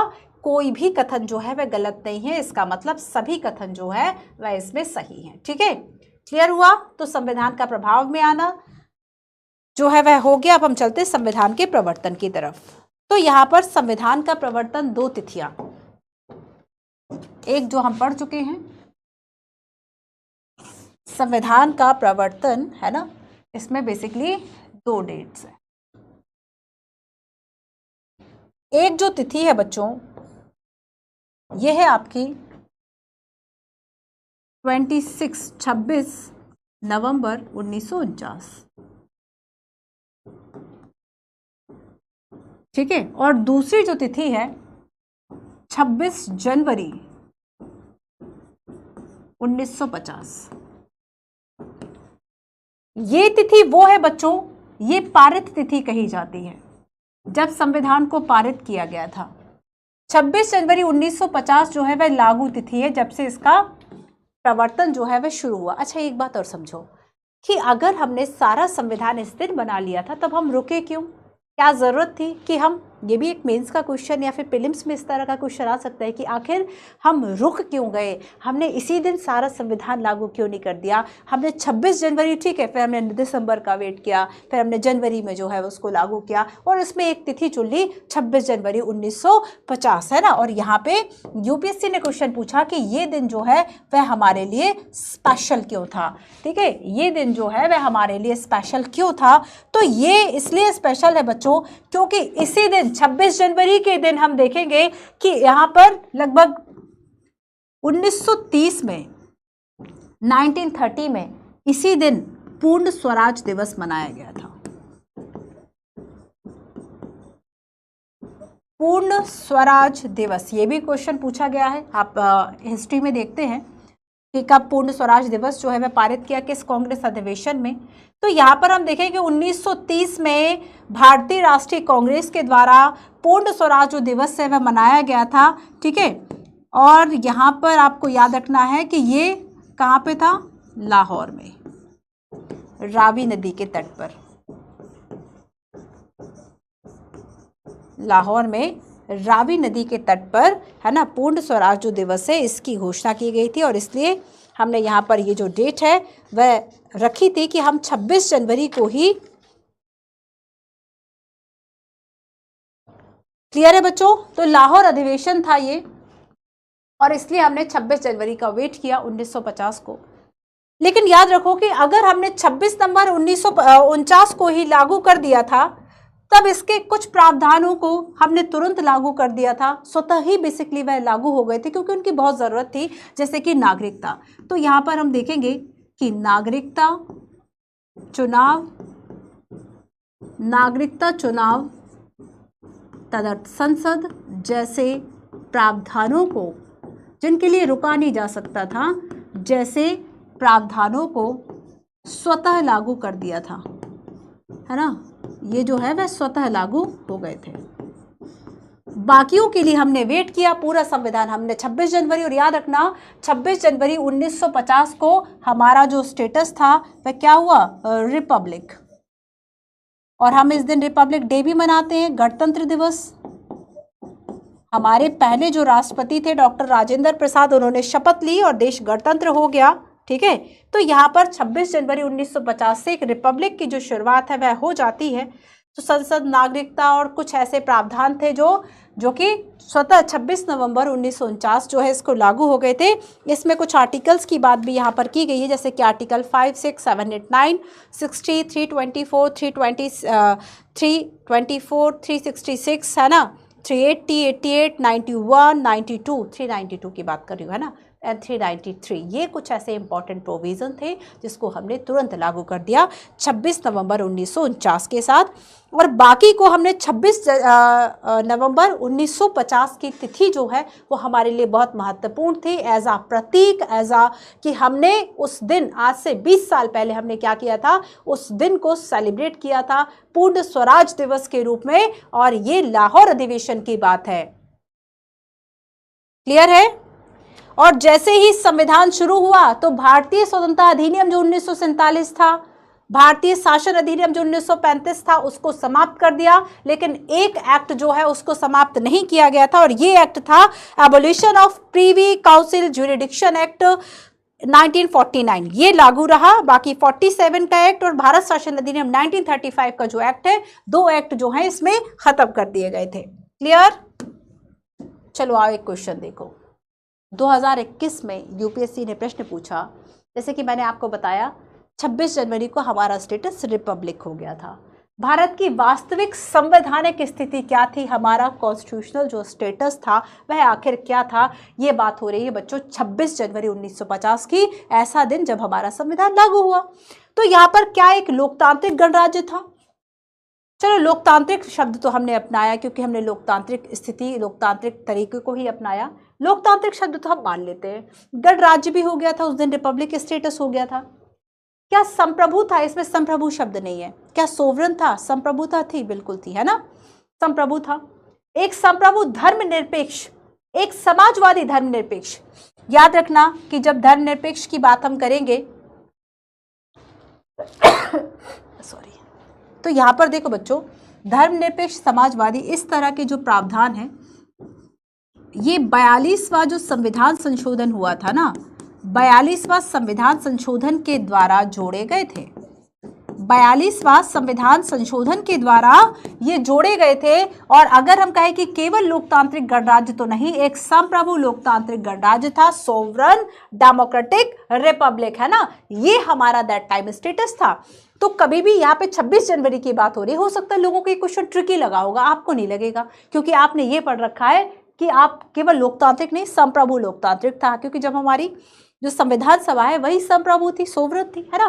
तो धर्मनिरपेक्ष समाजवादी, इस तरह के जो शब्द है वह बाद में जुड़े, और इसलिए इस वक्त का हमारा जो स्टेटस है वो ये था। चलो अब देखो हम बात करेंगे कांग्रेस की विशेषज्ञ समिति। इसमें लिखवाऊंगी नहीं, इसमें बता देती हूँ, कुछ विशेषज्ञ समितियां जो है वह बनी थी कुछ अलग अलग कामों को करने के लिए, है ना।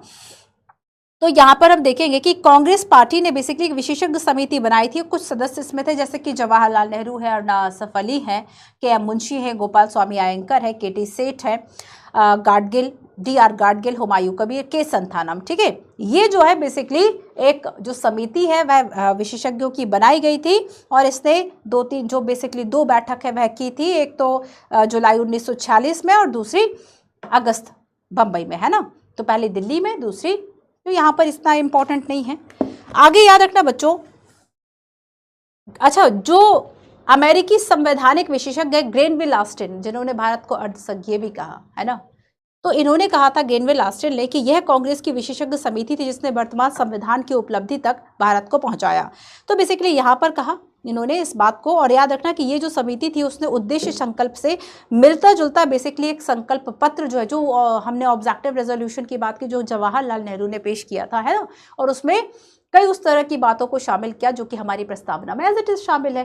तो यहाँ पर उससे मिलता जुलता एक प्रारूप जो है वह भी रखा था, और इसमें जो 7-8 सदस्य थे ये बेसिकली आपको याद रखने हैं। अब हम आगे चलते हैं एक और इम्पॉर्टेंट पॉइंट की तरफ, जो कि है आपका संविधान सभा की आलोचना। आखिर इसका जो क्रिटिसिज्म है वह किस आधार पर किया जाता है, इसको क्रिटिसाइज किस आधार पर किया जाता है। पहली बात तो इसमें यह कही जाती है कि ये जो है वह प्रतिनिधि निकाय नहीं था। प्रतिनिधि निकाय नहीं था, प्रतिनिधि निकाय मतलब ये ऐसा क्यों कहा, कुछ तो आधार होगा। इसका आधार था कि ये वयस्क मताधिकार पर आधारित नहीं था, है ना। अगर रैंडमली आपने क्या किया, किसी को नॉमिनेट कर दिया, किसी को चुन लिया, तब ऐसे में आप ये कैसे कह सकते हैं कि जनता का ये प्रतिनिधि हो गया। तो जिसने जनता ने जिसको चुना है वो रिप्रेजेंटेटिव हुआ, वो प्रतिनिधि हुआ ना। अब यहाँ पर जनता ने तो चुना नहीं था, तब क्या है, यहाँ पर कह दिया कि नहीं भाई, इसमें भले ही सभी जो लोग हैं वह शामिल थे, सब वर्ग के लोग शामिल थे, 15 महिला भी जो है वह चुनी गई, महिला सदस्य भी जो है वह चुनी गई, लेकिन फिर भी हम कहेंगे कि वयस्क मताधिकार के आधार पर नहीं हुआ था और इसी वजह से प्रतिनिधि निकाय नहीं था।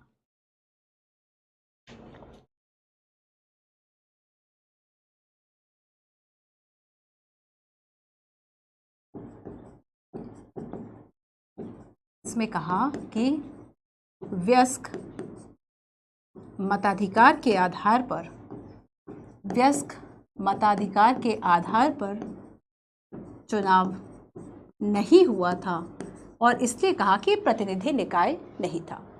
सेकंड, इसकी आलोचना की जाती है कि संप्रभुता का अभाव था।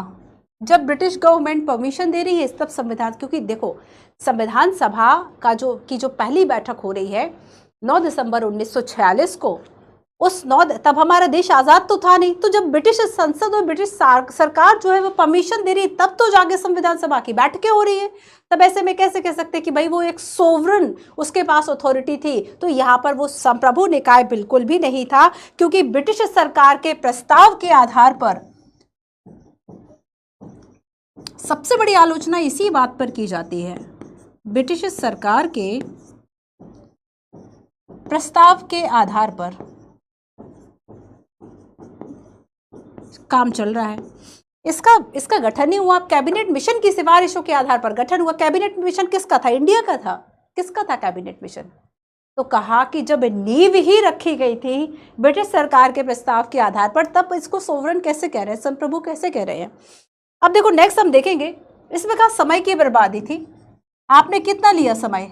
2 वर्ष 11 माह 18 दिन। तो जबकि अगर हम अमेरिकन कॉन्स्टिट्यूशन की बात करें, सोचो कितने समय में बन गया होगा ये। अमेरिकन कॉन्स्टिट्यूशन केवल 4 मंथ में बन के तैयार हो गया था और इसने केवल 4 माह लिए थे और यहाँ पे 2 वर्ष 11 माह 18 दिन, है ना। तो यहाँ पर समय की बर्बादी थी, ऐसा कहा गया। नेक्स्ट हम देखेंगे कि वकीलों और राजनीतिज्ञों का इसमें प्रभुत्व था। ठीक है, वकीलों का और राजनीतिज्ञों का प्रभुत्व था। इसकी जो भाषा है वह बड़ी जटिल थी। भाषा जो है वह कैसी थी? जटिल थी। और ज्यादातर इसमें अगर आप देखेंगे तो आम लोग शामिल नहीं थे, जो राजनीतिक थे, जो विषय किसी न किसी चीज के विशेषज्ञ थे, उन सब लोगों को बेसिकली इसमें शामिल किया गया था, है ना। नेक्स्ट हम कहें कि कांग्रेस का प्रभुत्व था किसी के द्वारा, मतलब यहाँ पे कहा जाता है कांग्रेस के प्रभुत्व को लेके कि जो ग्रेनविल ऑस्टिल थे उन्होंने टिप्पणी की थी कि संविधान सभा एक दलीय देश में एक दलीय निकाय है, एक दलीय देश में एक दलीय निकाय है, ऐसी टिप्पणी की थी।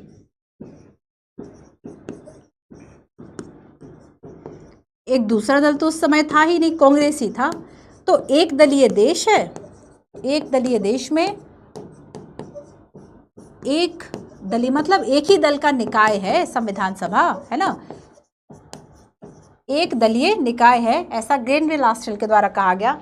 किसी ने कहा कि भाई हिंदुओं का प्रभुत्व था, किसी ने कहा कि आपने भले ही इसमें जो है वह प्रतिनिधित्व की बात की थी, पर फिर भी लॉर्ड विस्काउंट की अगर हम बात करें तो उन्होंने कहा कि हिंदुओं का चूंकि वर्चस्व था और इसलिए इन्होंने हिंदुओं का निकाय कहा।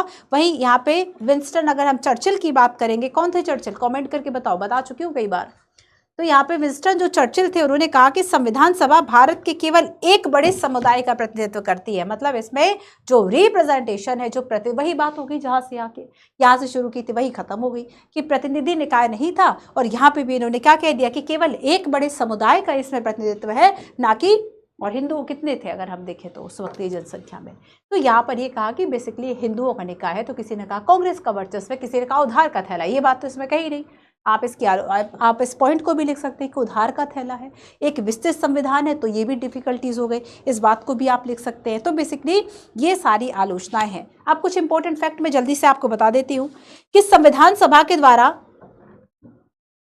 किसी प्रतीक को अपनाया गया होगा ना, तो उसके लिए हाथी की मुहर का इस्तेमाल किया गया था दैट टाइम। ठीक है, इसके अलावा संवैधानिक सलाहकार कौन थे? एम.एन. राय थे। और अगर हम संविधान सभा के सचिव की बात करें तो H.V.R. अयंगर जो है वह इसके सचिव हुआ करते थे।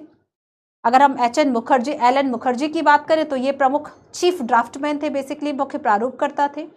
प्रेम बिहारी नारायण रायजादा जो थे वो कैलीग्राफर थे, ठीक है, जिन्होंने एक मतलब इटैलिक जो शैली समझते हैं आप, जो कैलीग्राफ करके मतलब लिखते हैं सुंदर तरीके से, इटैलिक शैली में बेसिकली उनके द्वारा हैंड रिटन हमारी मूल कॉपी है, जो कि हिंदी इंग्लिश दोनों में है। और इसमें मूल जो संस्करण है ना हमारा, उसको सौंदर्यीकरण मतलब सजावट का काम नहीं कर देते कि केवल सिंपल नहीं लिखा, थोड़ा सा आसपास सजा भी दिया। अब चूंकि हैंड रिटन था तो कुछ कलाकारी तो करनी ही थी, तो शांति निकेतन के जो कलाकार थे नंदलाल बोस और बेयर राम मनोहर सिन्हा, इनके द्वारा कुछ कलाकारियां जो है वह की गई थी, ठीक है। मूल प्रस्तावना में प्रेम बिहारी नारायण रायजादा के द्वारा हस्तलिखित है और जो ज्यामिति या सौंदर्यीकरण है वो राम मनोहर सिन्हा के द्वारा बेसिकली किया गया है। तो और यहाँ पे मूल संविधान का याद रखना, हिंदी संस्करण बसंत कृष्ण वैद्य द्वारा किया गया था, सुलेखन किया गया था। तो बस यही इंपॉर्टेंट पॉइंट्स थे इसमें।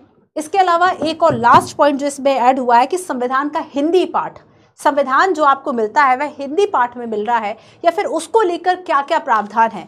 तो बेसिकली हम देखेंगे कि जो मूल संविधान बना था उसमें हिंदी भाषा को लेकर कोई मुख्य प्रावधान नहीं थे, ठीक है। पहली बात क्या है कि जो मूल भाषा थी या मूल संविधान में, लास्ट पॉइंट है, एक बार रिवीजन करेंगे, क्लास खत्म हो जाएगी, क्लास कैसी लगी जरूर बताइएगा, ठीक है। तो देखो बच्चों क्या था कि मूल संविधान में हिंदी पाठ को लेकर हिंदी भाषा पाठ का प्रावधान नहीं था। अच्छा, अगर इस वक्त प्रावधान नहीं था तो कभी तो जोड़ा गया, हाँ जोड़ा गया था, एक संविधान संशोधन जो है वह यहाँ पर किया गया था और भाग 22 जो है इसमें बेसिकली जोड़ा गया था आर्टिकल 394 का, है ना। तो इसमें बाद में क्या जोड़ा गया था, इसमें आर्टिकल 394 का या फिर ए लिख लो, इसको जोड़ा और भाग 22 है ना, इसको जोड़ा गया और ये जोड़ा गया 58वां संविधान संशोधन के द्वारा। 58 संविधान संशोधन, इसमें 3 बातें जो है वह जोड़ी गई, संविधान संशोधन के द्वारा इन बातों को जोड़ा गया और हिंदी का जो प्रावधान है मूल रूप से नहीं था, इसमें किया गया, ठीक है। अब देखो बच्चों इसमें क्या क्या जोड़ा गया, 3 प्रमुख बातें, और इसमें पहली बात ये कही गई थी, पहली बात इसमें ये कही गई थी कि जो राष्ट्रपति हैं, है ना, राष्ट्रपति जो अनुवाद कराएंगे उसमें हिंदी शब्दावली को अपनाया जाएगा। दूसरी बात भी हम पढ़ेंगे कि हिंदी का वही अर्थ होगा जो कि अंग्रेजी में होगा, और तीसरा हम देखेंगे इसमें तीसरा जो प्रावधान है, ठीक है। चलो एक एक करके पढ़ते हैं। तो पहला प्रावधान क्या है कि राष्ट्रपति द्वारा कराए गए अनुवाद का प्रकाशन संविधान का, बेसिकली संविधान का प्रकाशन या अनुवाद, ये कैसे होगा, ये दोनों भाषाओं में होगा, है ना। ये हिंदी के लिए जो स्वीकार की गई शब्दावली है उसमें होगा, हिंदी के लिए आप देखते हैं कि बड़ी शब्दावली जो है बड़ी क्लिष्ट सी रहती है, टफ सी रहती है। आप बजट देख लो, उसकी भी शब्दावली आप देख लो, जो भी सरकार का प्रकाशन है आप कोई रिपोर्ट पढ़ लो, वो उसकी बड़ी कठिन भाषा है, लेकिन उसके जो आधिकारिक शब्दावली होगी उसी टर्मिनोलॉजी में, उसी भाषा का, उसी शैली का जो इस्तेमाल है वह किया। खड़ी बोली में नहीं लिखा जाएगा कि हिंदी में जो हम और आप बात करते हैं उस तरीके से संविधान को लिख दिया, उस तरह से संविधान संशोधन को लिख दिया। तो बेसिकली इसमें यह कहा कि अगर किसी भी प्रकार के संविधान संशोधन की अगर आवश्यकता यहाँ पर होगी तो जो केंद्रीय अधिनियम के द्वारा हिंदी के लिए जो स्वीकार्य शब्दावली है, जो भाषा है, उसी को ही अपनाया जाएगा। और संविधान संशोधन का जो प्रावधान है, संविधान का प्रकाशन, अनुवाद, हिंदी के लिए शब्दावली व जो भाषाई चीज़ें हैं वो स्वीकार किया जाएगा, उसे अपनाया जाएगा। और दूसरी बात इसमें ये कही गई कि संविधान का प्रत्येक संशोधन जो अंग्रेजी में है वो हिंदी में भी होगा। कोई भी संशोधन हो रहा ना संविधान में, वो केवल एक भाषा में नहीं है, तो अगर वह अंग्रेजी में है तो वह हिंदी में भी होगा, ऐसा कहा गया इस आर्टिकल में 394A या 394 का भाग 22 में, ठीक है। तो संविधान का जो संशोधन है ना, अंग्रेजी व हिंदी दोनों भाषाओं में, ठीक है। तो इसमें हिंदी याद रखना, हिंदी अनुवाद होगा, अंग्रेजी में लिखा जाएगा, हिंदी अनुवाद होगा। अब जैसे यूपीएससी में भी आपको सबसे बड़ी खराबी यही लगती है कि हिंदी वालों को बड़ी समस्या रहती है, क्योंकि वो अनुवाद बेसिकली मिलता है, क्योंकि जो पेपर है वह हिंदी में मूल रूप से नहीं बनते, तो हिंदी की शब्दावली ना उठा के इंग्लिश का ही ट्रांसलेशन मिल जाता है, और इंग्लिश का जो ट्रांसलेशन है वो तो स्टील प्लांट को लोहे का पौधा लिख देता है ना। तो यहाँ पर क्या है बच्चों कि संविधान का संशोधन अंग्रेजी मूल भाषा होगी और हिंदी उसका अनुवाद होगा। लेकिन याद रखना कि जो यूपीएससी में होता है ना कि अगर कोई गलत लगता है तो इंग्लिश का जो शब्द लिखा है वो मान्य होगा। वही बात इसमें भी कही जाती है कि हिंदी पाठ का वही अर्थ होगा जो अंग्रेजी से निकलेगा। हिंदी पाठ का, हिंदी अनुवाद या हिंदी पाठ का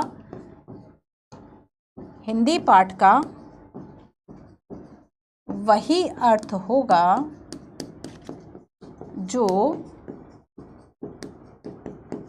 अंग्रेजी के मूल पाठ में होगा।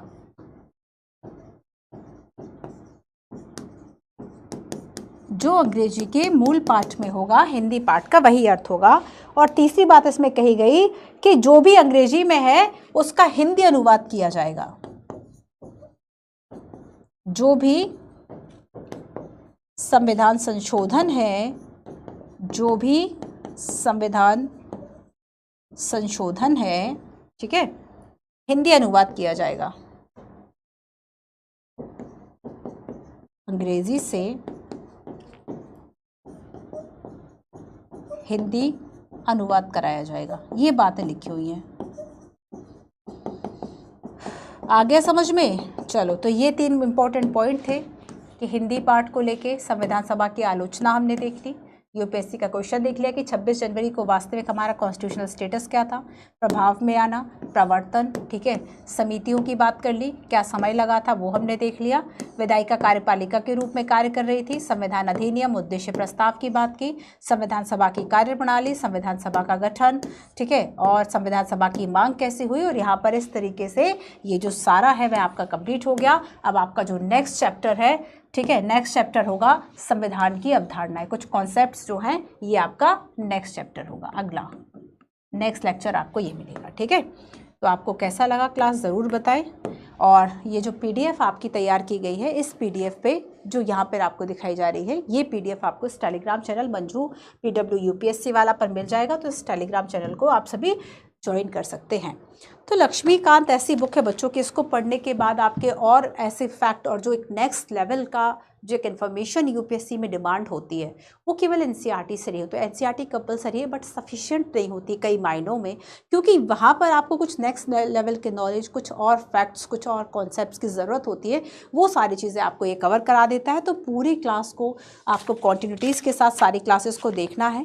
जिन बच्चों ने नहीं खरीदी कोशिश कीजिए कि 7 एडिशन ले लें, अदरवाइज इसमें जो 12 एक्स्ट्रा चैप्टर्स हैं 7 एडिशन में, है ना, 6 एडिशन की तुलना में, वो मैं क्लास में कराऊंगी। तो चाहे तो क्लास से अपडेट कर ले, जिनने 6 ले लिया है उनको 7 लेने की ज़रूरत नहीं है, ठीक है। चलिए, अगर ले सकते हैं बहुत अच्छी बात है, नहीं ले सकते तब ऐसा नहीं कि उसके बिना काम नहीं चलेगा, है ना, क्योंकि मूल चीज़ें नहीं बदली हैं, मूल चीज़ें वही है। कुछ अपडेशन जो किया गया वो करंट अफेयर से भी कंप्लीट हो जाता है। तो आपका अपना एक जो भी आपको लगता है कि हाँ बुक से पढ़ना है, नई किताब से पढ़ना तो ले लीजिए, अदरवाइज छोड़ दीजिए, क्लास में आपका सब कवर कराया जाएगा। तो इसी तरीके से हम आगे के भी जो अपने बाकी चैप्टर्स उसको कवर करेंगे, कुछ क्वेश्चंस के साथ, है ना, और नोट्स के साथ एंड सारी चीज़ें। और जब एक एक पार्ट आपका कंप्लीट हो जाएगा, मान लीजिए पार्ट 1 में 12 चैप्टर्स हैं, जब 12 चैप्टर्स आपके कंप्लीट हो जाएंगे तब हम एक लाइव सेशन कर लेंगे जिसमें 50 और 100 जो प्रैक्टिस क्वेश्चंस है वो हम लाइव क्लास में सॉल्व कर लेंगे, आपका एक रिविजन हो जाएगा। तो रिविजन ज़रूर करते रहना है, बिना रिविजन के कुछ नहीं होगा। कोशिश कीजिए कि कंटिन्यूटी के साथ आप रीडिंग जो चैप्टर्स की है वह करते चले, बाद में वीडियोस जब आएगा तब आप वीडियोस को देख लीजिए और जो भी आपके कॉन्सेप्ट है वह और क्लियर हो जाएंगे, चीज़ें समझ में आ जाएंगी। मिलते हैं अपनी नेक्स्ट क्लास में। Thank you so much.